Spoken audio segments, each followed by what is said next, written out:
Hi everybody, it's Stephen Brooke and welcome to Architectural Photography and Composition. Nighttime photographs are so important to the kind of work that we do that I thought maybe this is a good time to just review what are the key steps, the key rules that I have for taking really great nighttime photos. First, let's start out with why night photography is so important to what we do. First of all, night photographs can show what can't be seen during the day. For example, in this house by Suzanne Martinson, if you look in this daytime shot, you can't really see what's going on here, which is really important to her design. At night, you can see that the kitchen, the living room, and the dining room are all one continuous space, that this is all open planning and very modern approach to interior design. You can't see this in this shot, but the nighttime photograph can show you that. Number two, nighttime photos can enhance documentation of even the most utilitarian structures. Here's the Miccosukee Service Plaza by Forbes Architects. Here's the South Florida Water Management Station by SCEC. Usually, these are not design intensive. There may not be big budgets for these kind of projects, and the architects do great with what they have, and the nighttime photographs can really make them stand out. Night photos can save a bad weather day. Here's a project of mine up in on Long Island, and I'm far enough away from home that I can't say, well, this is a bad day and I'm just going to come back. I'm 3,000 miles from my house. I can't do that. This never got better. This would not have been an acceptable photograph for me. I waited until the end of the day and got what I think is a beautiful night shot that saved this view of the patio and the pool looking out to the water. Night photos are usually the most popular and saleable of your entire documentation of a project. I have hundreds of views that I've taken out at Miami International Airport, and whenever they do their publications or they always just use the night shots.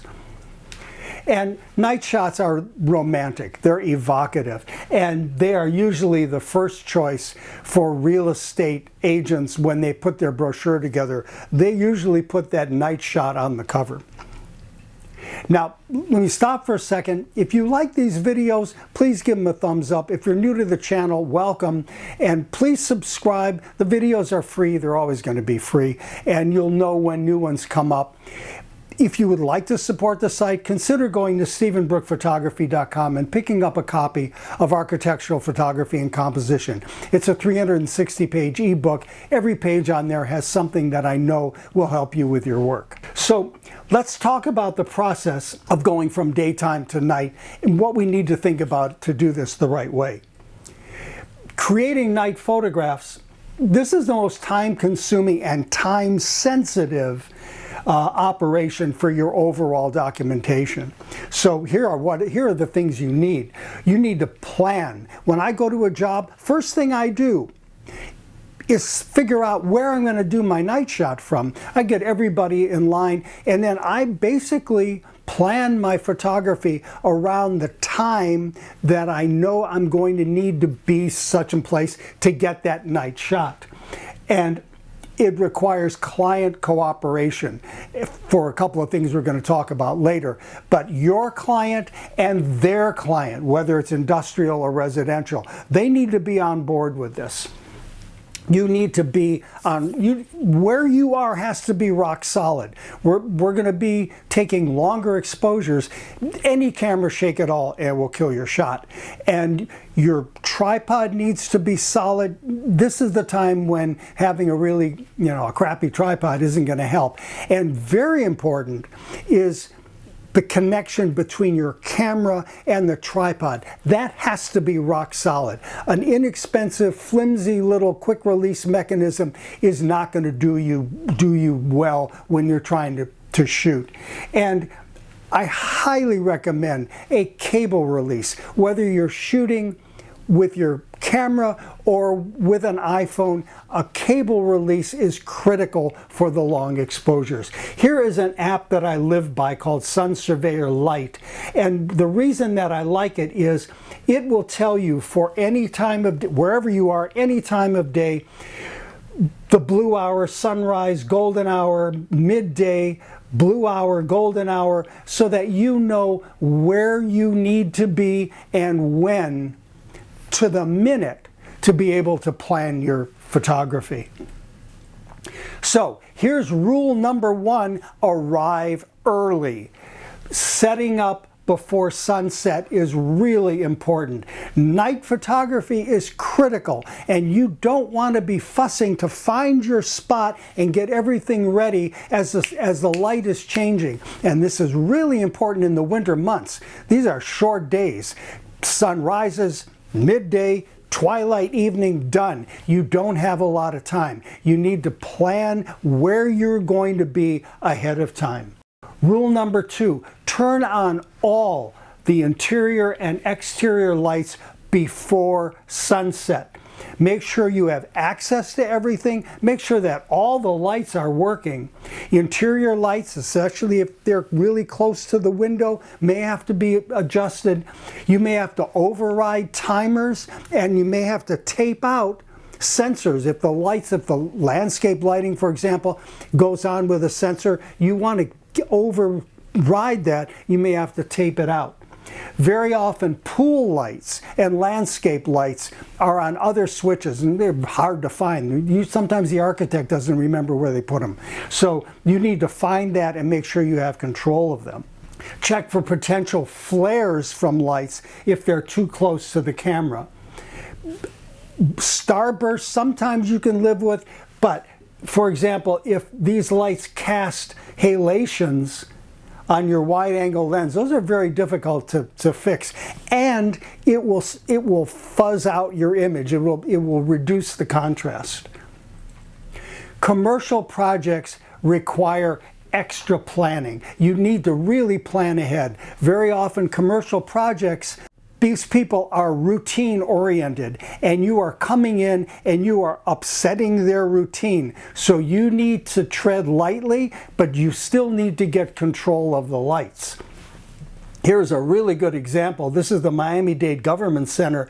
I needed to get all the lights on every single floor, and I was photographing this project before it was occupied. So we had to pay a number of people to literally go floor by floor and turn on every light in every office to make sure they were all on for this one shot. This required paying some people ahead of time and being nice to people whose schedules you were upsetting.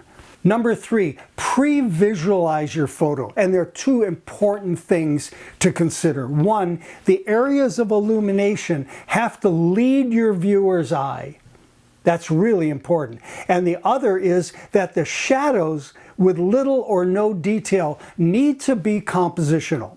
So if you're used to doing this, if you can kind of see ahead of time, but if you're not, you can use your depth of field preview button, stop down your lens, and see just where the highlights are and just where the shadows are. Or you can take one very underexposed image and look at that and see the direction that the light is going, and then see the shape that your shadows are, and make sure that they are all compositional.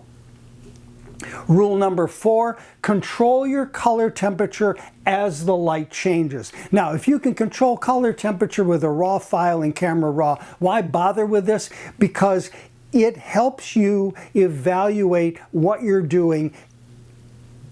At any time, you have as close to the correct color temperature as you can. So and you're going to plan for 4 shots. Afternoon and sunset both have daylight balance.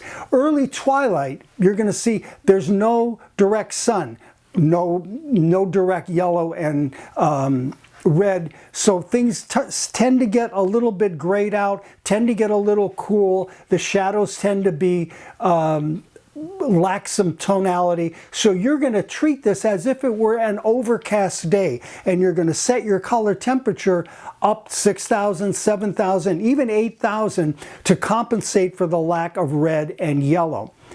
And then when the lights change, you're going to go to tungsten balance. So let's look at these. Here's a daytime view, full sun, daylight balance around 5,500.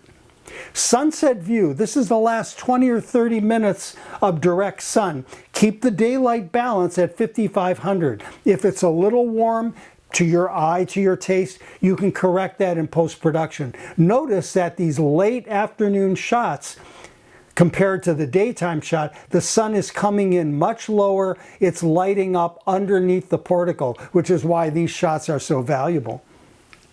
And then the twilight view, this is the one that tends to have no direct sun. These can be really lacking in contrast. And so overcast balance, 6,000, 6,500, 7,500. But here is something that you can do to boost the quality of that image taken at twilight, and that is to use the dehaze tool, the dehaze slider in Camera Raw. It will add back contrast and will also darken the sky. And then the last situation is evening. That's when your incandescent lights, both outside here and inside, clearly dominate, and then you set your balance to 3200 to tungsten. Now, the last photographs, particularly if you have a commercial project with signage or whatever, these may have to be layered. So you're going to be bracketing just like you do with the way you would normally do. You have to really bracket your shots. So here is a good exposure, except for the signage. The emergency sign's blown out here. And this one is much too dark, of course, but the sign is good. Layering these two together, I get one image that's fine for the building and also good for the signage. Now, we come to the single, what I think is the single most important rule for nighttime photography. It's the one my students mess up on all the time, which is why I emphasize it. Rule number 5, don't quit too soon. Keep shooting even if the sky looks too dark to you. This is a photo that shows what the sky looked like to my eye. But when I did a 20-second exposure, f11, ISO 100, this is the view that I got. If I didn't know that I could do that, I might have stopped over here, and that would have been a big mistake. So when do you quit? You quit when there's little or no definition between the sky and the roof line, or if the sky is completely black. If that's not the case, you keep shooting. So let's review these 5 tips. 1, arrive early, plan ahead. 2, turn on all the lights before sunset. Know that they all work and you have control of all of them. Pre-visualize your image. Make sure that the illumination leads the eye and that the shadows are compositional. Control your color temperature so that you can judge what you're doing as the light changes. And lastly, most importantly, don't give up too soon. Don't quit too soon. So I talk about this in my ebook, Architectural Photography and Composition. Check it out here at StephenBrookePhotography.com. And if you want a deeper dive into nighttime photography, check out this video, Architectural Photography at Night, and I go into much more detail about why we do nighttime photos and how to take them. So thank you for watching, and I look forward to seeing you again soon.